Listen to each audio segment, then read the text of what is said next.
about You better not have a milky. All right. What you don't realize is that I just started the recording. Mine's gonna be. And we're back. Thanks for the warning. All right. So we are talking about the RSA fuel injection. And we got most of the way through it. And my dog, here she is. Let's see. We were up to the manual mixture control. Where's the manual mixture control? We can go back here. Look at the manual mixture control. Where is that manual mixture control? It is right up here. There's the manual mixture control lever. Which controls? This slide right there, which will rotate, closing off this passage and this passage simultaneously. And if we close it off all of the way, idle cutoff, ICO. All right, manual mixture control, let me see. Effectively reduces the size of the metering jet.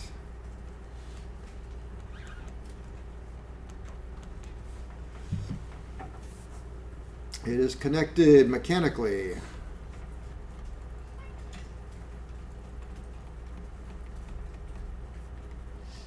to the mixture control in the cockpit.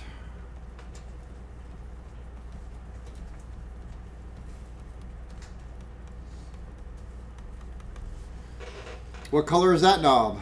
Red. All the way forward is what? Green. All the way back is? Idle cutoff. How much fuel flows during idle cutoff? Zero. If it's connected correctly. Well, that's just redundant. We don't do that. Let me see.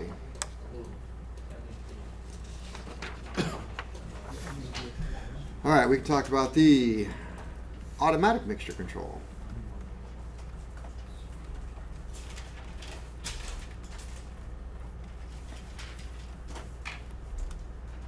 Automatic mixture control. Slide for that one. Oh, there we go. Right there. Same slide. Whoosh. Automatic mixture control. We've seen this before, haven't we? All right. So, what's this little thing right here? Bellows. Okay. So, let's see. Let's see. Bellows. There's two types. So I'll do two types. This is the only type I've ever actually seen, but there are two. Bellows. So it uses a bellows that is filled, not with potato chips, sadly, with helium. So if you were to crash in a desert environment, you had nothing better to do, you can break it open and breathe it in and talk funny to your people you're with.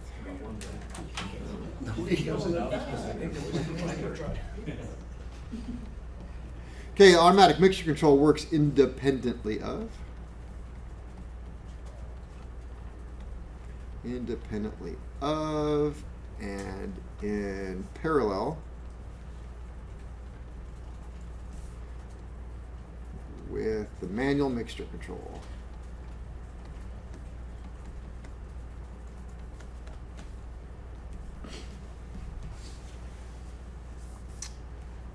Providing a variable orifice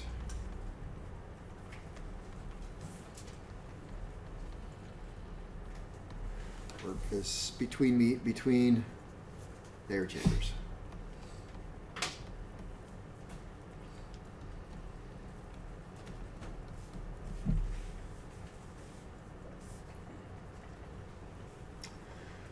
Let's see as we go up in altitude,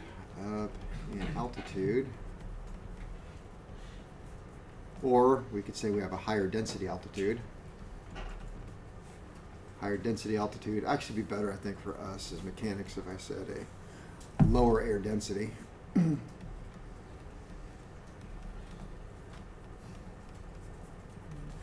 Meaning it got hot, or when we went up in altitude. So we go up in altitude, what do I want to say here?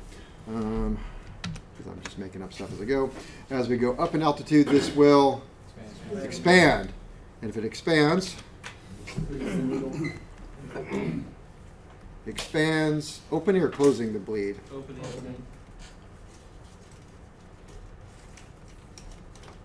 Open the bleed and reducing the air metering force.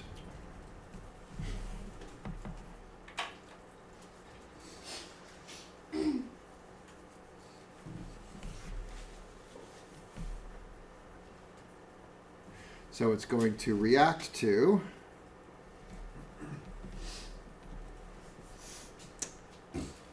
higher altitude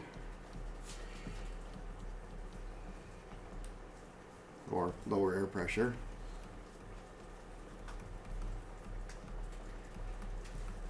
or let me think, higher temps.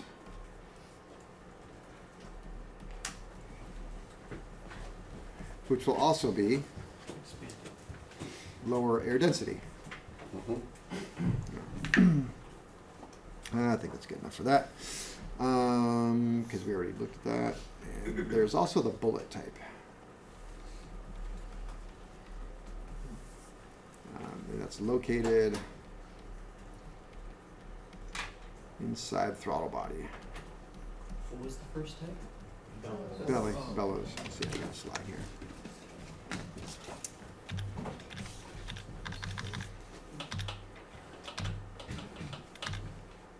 There we go. The bullet type AMC. And I believe it does the same thing. Looks like it got air metering force through here, another air metering force through there. Just stick it inside of the throttle body. Let me see. Yep. Bellows is exposed to Venturi suction rather than impact air. So there we go.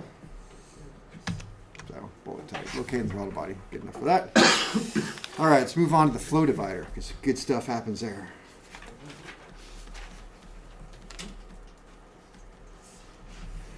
All right, so earlier, the other day, I said that the flow divider has 3 functions. What were those 3 functions? Okay. Regulate flow at lower speeds. What else? That's the source you got. Oh, idle. Equal distribution and? Doesn't it give you pressure reading to cockpit? It does, yeah. That's really not one of its functions, but it does do that because you can pick that up somewhere else. I'll write these down. And provide clean engine shutdown. So, all right. So, flow divider. Flow divider. It receives fuel from the flow divider. I'm not from the servo. Yeah, it's just a circular thing. Servo.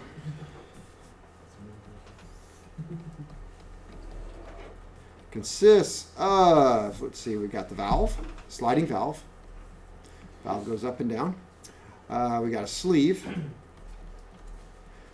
that the valve goes up and down. It's a very tightly machined fit. So there's no slop in there. So it has to go in just right. So any grit or dirt or sand can block it up in there. So that'd be bad. 3 has the diaphragm. And the spring.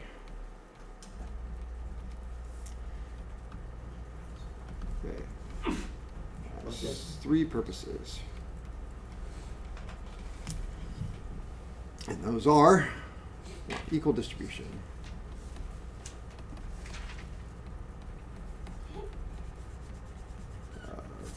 Fuel to each nozzle or cylinder.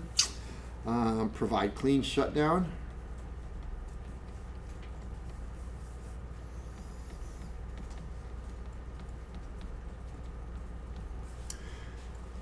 So what happens if the flow divider doesn't do that? We have the cylinder with the intake port under a vacuum, right? Especially at idle, because you shut down your idle. So bring it all the way back to idle, and you got a significant vacuum going on the intake port with a fuel injector nozzle going right here. So it is actually trying to vacuum and suck the fuel right out of the fuel servo system all the way through. So you go into idle cutoff, which is quite a ways away.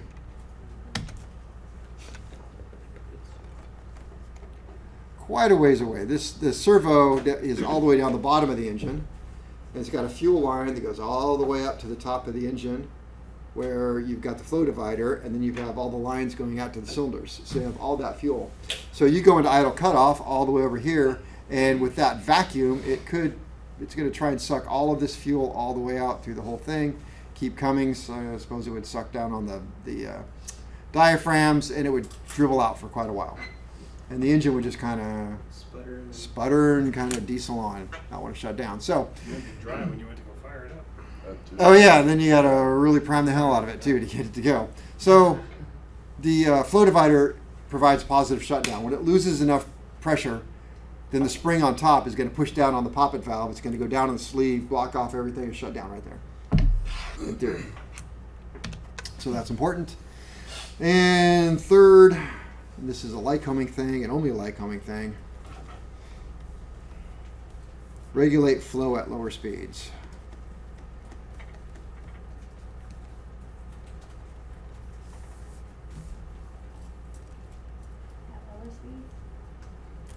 At lower speeds.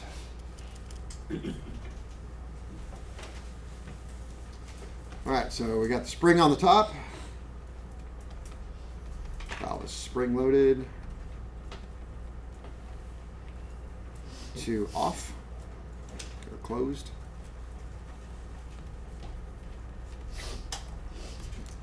So fuel flow from the servo is going to come up, push on the bottom of the rubber diaphragm, fight the spring pressure and air pressure going up, which lets the poppet valve slide up. So, oops, at idle, forgot about this. At idle, the V slots limit fuel flow to nozzles. 6 right here.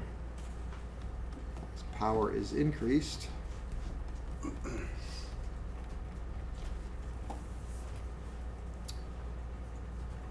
V slot opens.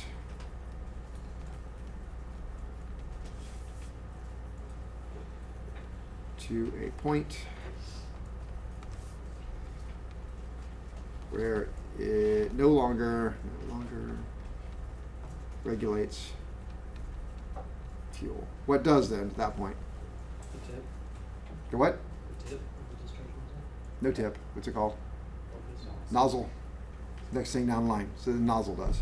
So at low speeds, you have the V slot, like I said yesterday, because it's shaped like a V. And you have the sliding valve will come down. At idle, you only get that little bit of fuel. Yep. Add a little more power, a little more fuel flow, a little more pressure puts on the diaphragm, opens it there. A little more pressure there, a little more pressure right there. Now, it's all the way open. This is the biggest thing. So what becomes the next biggest thing? The next smallest thing? Is the nozzle. So the nozzle rate does regulating at wide open throttle. Let's see. All right. Because nozzle pressure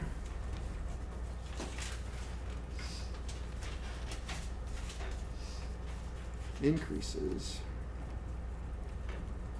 in direct proportion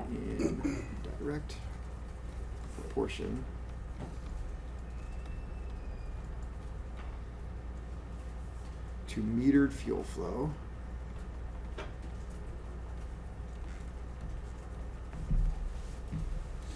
which is to say, as pressure increases, so does the flow. So to say, have an increase in pressure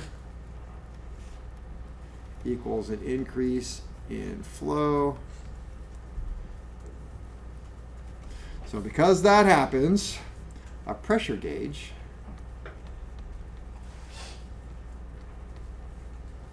pressure gauge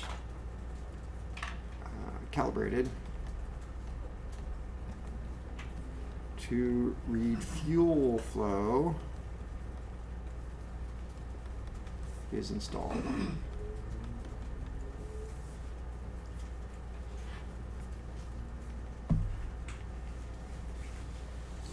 And the pilot's going to read that. Say fuel flow. But really it's a pressure gauge. And as long as everything's working, it works. And when something doesn't work, it lies. It's a liar. So what happens? So if one cylinder nozzle gets plugged,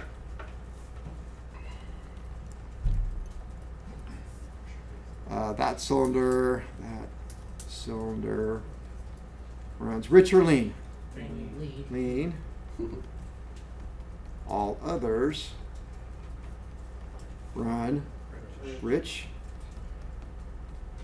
And gauge says fuel flow went up or down? Down. Got a blockage. So is my pressure going to go up or down? Pressure goes up. Pressure goes up. So pressure goes up. The gauge is going to say? Fuel flow goes up. It says fuel flow went up. Did fuel flow go up? That's a liar. Fuel flow went down.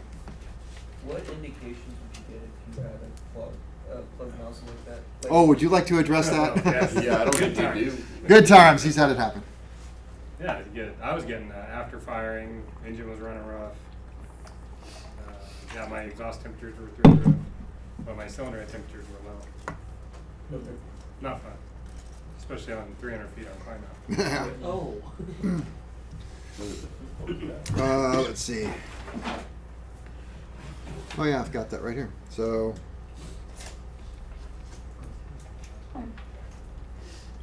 this problem will present as I have rough running engine.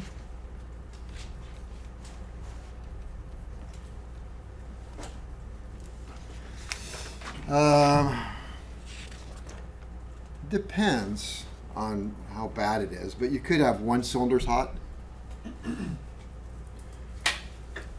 or it could be dead and be cold, so I won't say anything. So no fuel, it's not going to run hot.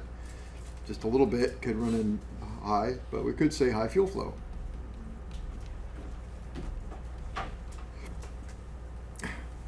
Not. Because it doesn't really, right? Yeah. Well, it says it is. Now you have to be careful with stuff like that because some engines do have this pressure gauge calibrated to read gallons per hour, fuel flow. Some engines literally have a little wheel that is moved by the fuel that is actually electronically telling you your fuel flow. That is real fuel flow. So if you have both of these in your engine, the one with the little wheel would say fuel flow has gone down a little bit, and the pressure gauge is going to tell you fuel flow went up a little bit. So, liar. Let's see. We can do this. Installed. 1, 2, 3. We could say if air bleed of one nozzle gets plugged. Now what's going to happen? So if we go up here and we look at these nozzles, it's got the air bleed around it. Well, if I plug up the air bleed so it can't bring in ambient air, what happens? Well, we've got a tremendous vacuum right here, so what's it going to do? The fuel's gonna leave out. So the other, we can think about it this way. The other one's the bleed is open, and so the servo and the pump are pushing fuel out into the cylinder. Okay, there's a vacuum here, but doesn't really have any effect because you have an air bleed, so it would just suck it through this way. This one, the air bleed is plugged, you have a vacuum right here, so what's it doing to the fuel in this line? It's pulling it in. So if the servo is sending out the right amount of fuel, and this one is sucking it out, this one's going to run rich, and the other ones are going to run lean. Okay, so it gets plugged. That cylinder runs rich or lean? Rich. And the others run lean. and you will read high or low fuel flow.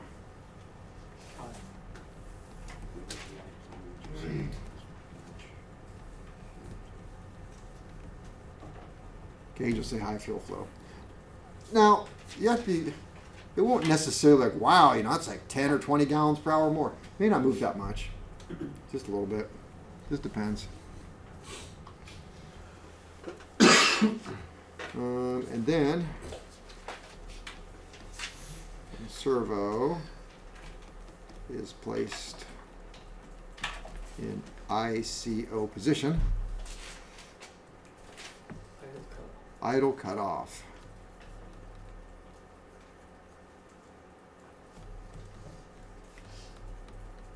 Spring pressure closes the valve, the poppet up top. Trying to write 3 things at once. Closes the valve and prevents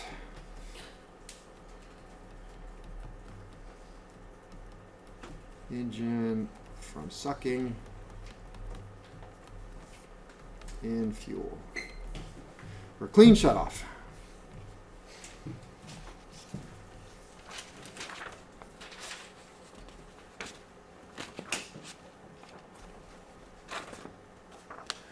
Okay, getting close to the end here.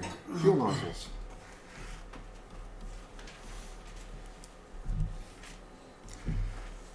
The fuel nozzles for a Lycoming and a Continental look exactly the same. Continental does have one different style. I can look at it, okay, that's Continental, but the newer style, they're identical. You have a hard time telling apart if you can at all. They're the air bleed type. Air bleed type. Meaning that air is mixed with the fuel there at the nozzle. Let's see. Well, we just covered all of that. Well, that made life easy. What's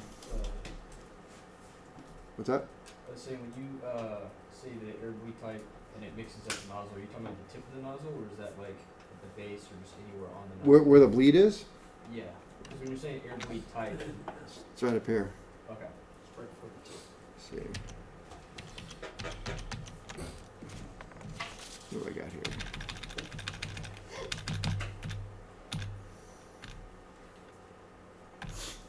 Oh, would you look at that? V-slot. And by the way, everybody's happy you're here because we don't know when to take break. So we went right till like 8:40 or something the other day. Finally, someone's like, "Hey, we take a break." I'm like, "Oh, Megan Ann wasn't here to tell me." All right. So going back to this, which I could have showed you earlier. There we go. There's our V-slot. So when the valve goes to this spot, you got this much. Then you got all that, up and up and up. Let's see. Flow divider. What was I going to look at? There's our gauge. Fuel, all this one says fuel pressure, which is nice, but then it's percent cruise power, sea level. No, it just says pressure. But it's bonanza. Let's see.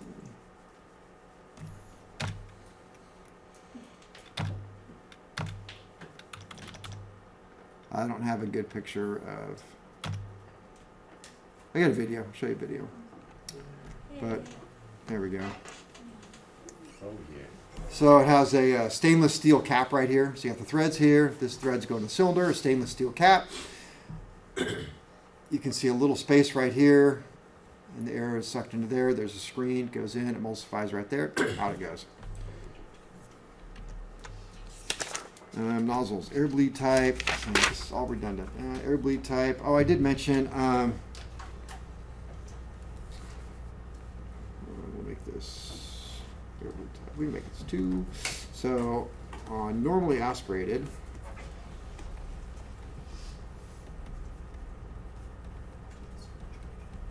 engines. What's MAP?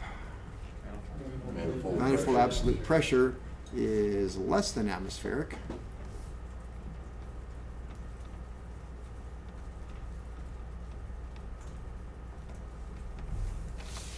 So air is drawn into the screen. So air is drawn into the screen, the nozzle. right? So what we're saying is manifold pressure inside the cylinder is lower than the air out here. So back to my cylinder here, if I've got a nozzle sticking in here, this air inside the blue is a vacuum. This air outside here is not a vacuum, so it's drawn in the little hole, down and into the cylinder. Air is drawn in the screen. Let me see what I got. And air mixes with fuel.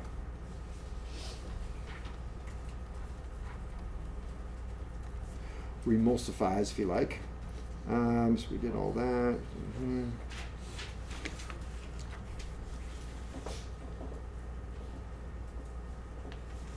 Oh, I see what I did. We'll do this. A blocked air bleed will present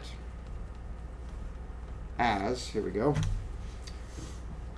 What are we going to get on the gauge? Got an air bleed. Blocked air bleed. It's not high. Remember, the fuel is now sucking in. One cylinder is rated They rich. said a few minutes ago, gauge will read high fuel flow. That was because we had a blocked nozzle. We talked about nozzle and Yeah, we did talk about. If air leak clogs nozzle passes rich mixture. All right, so let's go back to this, make sure we're clear. We can have a block in two different places. Yeah. We could have dirt here. What is this right here? Fuel inlet. Or down here. That is fuel. So if we had a blockage right here, or partial blockage, that's, what is that? Is that fuel or air? Fuel. Those are your choices. Okay, that's fuel. If I block the fuel coming in, this cylinder is going to run lean, and the other ones run, Rich. and the fuel gauge says High pressure. high fuel flow, Yeah, fuel. but it's a lie. It's because the pressure went up. The other ones are going to run, if this one runs lean, the other one's going to run rich. Okay. Then we can also have a block or a block in the air bleed. So if we get a block in the air bleed, is it going to run rich or lean? Rich, because the cylinder's sucking in fuel. So if this one's running rich, what do the other ones do? Run lean. Run lean. Okay. We squared away?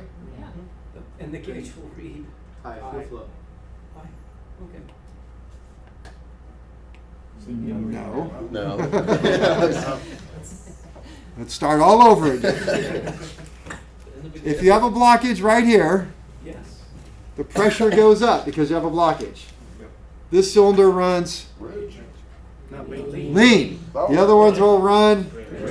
You have a blockage, so fuel pressure goes up. And if the fuel pressure goes up, the gauge is going to lie and say that the fuel flow went up. Okay. But if you have a blockage in the air. Now, if you have a blockage in the air bleed. Oh, that's what I thought we were talking about. Now, if we have a blockage in the air bleed. We're gonna run rich. This cylinder is going to run. Rich. The other ones are going to run.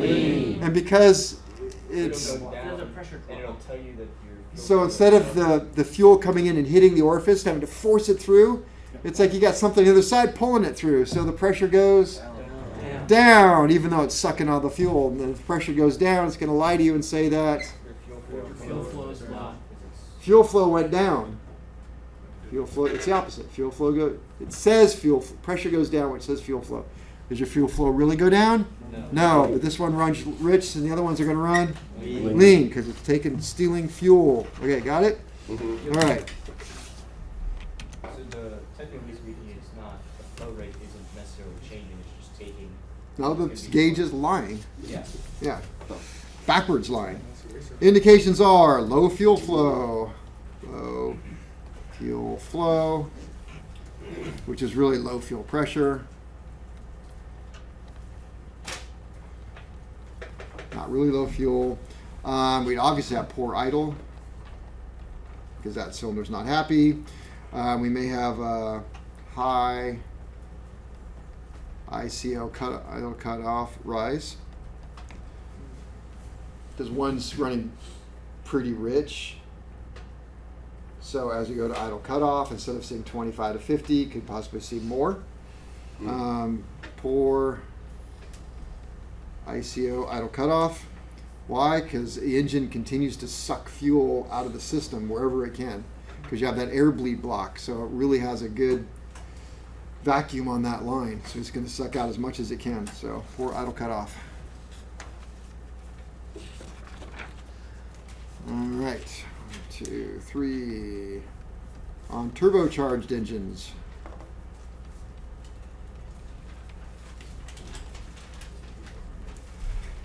That'd be 4. What is it? Because this was 2. 2 is above it. Oh, so this is 3. 4. All right, turbocharged engines. Now we got a problem. The air right here. Oh, that's fun to do. The air inside of the cylinder is under more pressure than the air outside of the cylinder. So this is the high pressure. Before it was the low pressure. And this is the low pressure. So which way does it want to cause things to go? It's going to want it to puke up. So that wouldn't work. So now you have to put a shroud around all of this, and then a hose that runs off to the turbocharger. So you have to turbocharge the outside of this. So turbocharged engines, what am I going to say? A shroud is used. A shroud that is pressurized is used. Let's see. Used, and let me see. It's pressurized. I said pressurized with upper deck pressure. With upper deck pressure, which is turbo outlet, is used. Got it? A turbocharged engine is a shroud that is pressurized with upper deck pressure is used.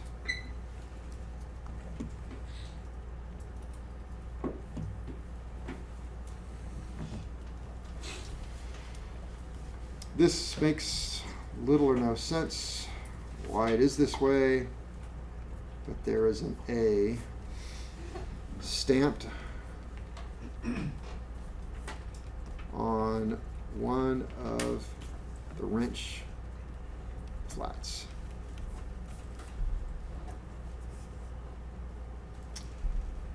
That indicates the bleed hole is 180 degrees on the other side.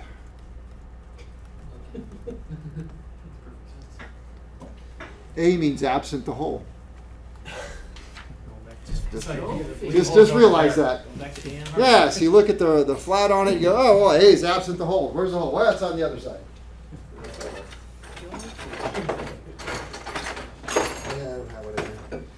All across the street. So, where should you go? Install A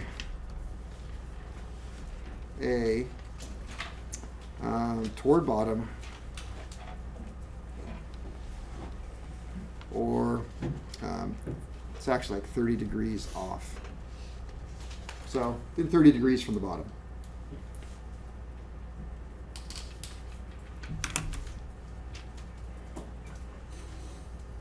Bottom of the engine.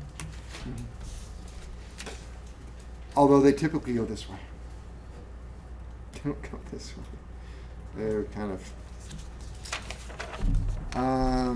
some engines do. What do we got here?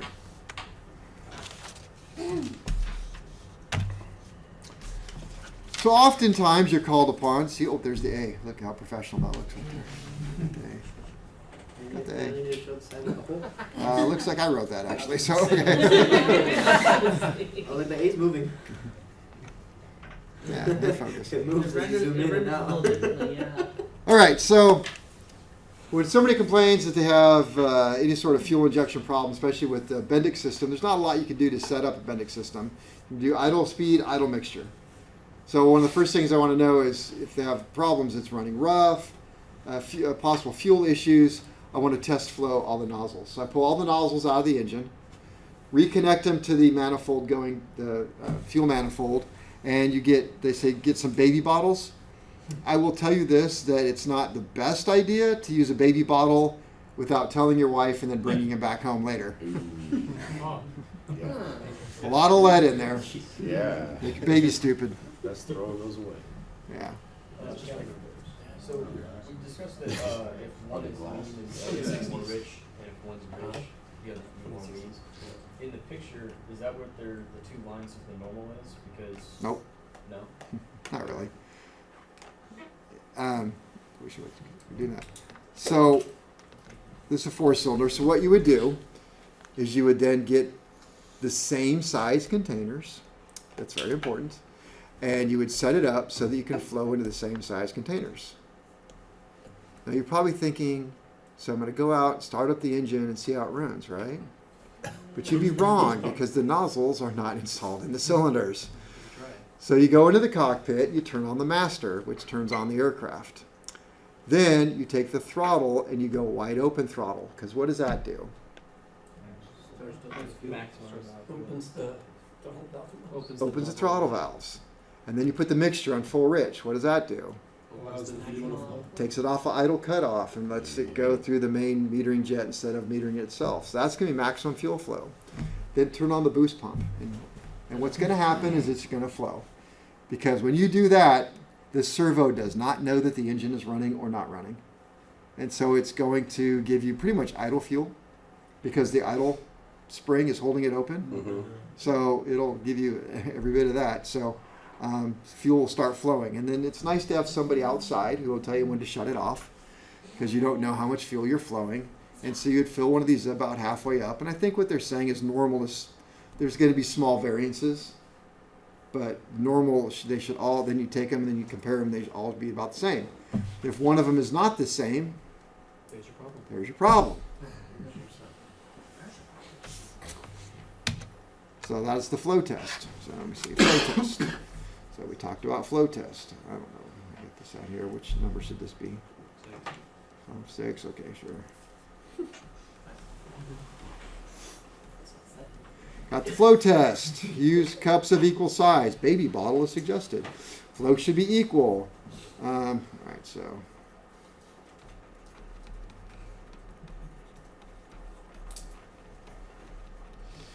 Equal size. Let's see. Flow should be nearly identical. Nearly identical. If it's not, what are you going to do? Clean it.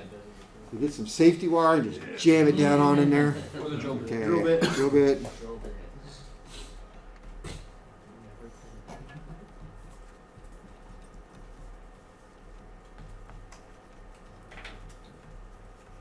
Never clean nozzles with wire, drills, or anything like that. Recommended cleaner.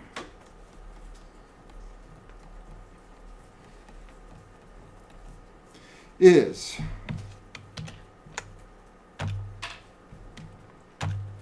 what's that? How's that pronounced? Hops. I'd say hoppies. Hops, hoppies, hope. It's either hops, Number 9. hops, hoppies. Do not use the 8s or the 10. It's the number 9. So that's your recommended cleaner. Let me see. Ooh, that's service instruction 1275. Charlie is the HOPPE Hoppies number 9. Number 9 for 20 minutes. And then rinse. What's the running rate? 1275 Charlie's a service instruction. Service instruction. Rinse with Stoddard, is DODDAR solvent. And blow dry. Okay, you're going to use shop air, not your blow dryer. Shop air, yes, you're going to use shop air, blow dry. What's Stoddard's?